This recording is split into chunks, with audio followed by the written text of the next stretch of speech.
Good evening mga kalechon. Ito po yung 105 kilos regular lechon.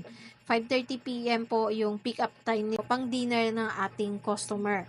At ito po ay 2 hours na po na nakasalang kapag ganito na po yung itsura ng ating lechon baboy. Yung minimum na oras ng pagluluto namin dito ay nasa 3 hours and a half. Kapag hindi maganda yung klase ng uling hanggang 3 hours and 45 minutes.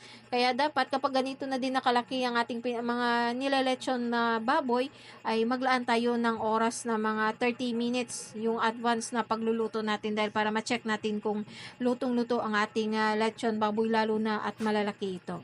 At dapat mag-budget din ang ating customer ng 2,400 pesos para po yan sa labor, sa ingredients na 300 pesos at saka pagpapaluto nila ng kanilang special dinuguan na 500 pesos. Kasama na po dyan yung mga ingredients sa dinuguan ha.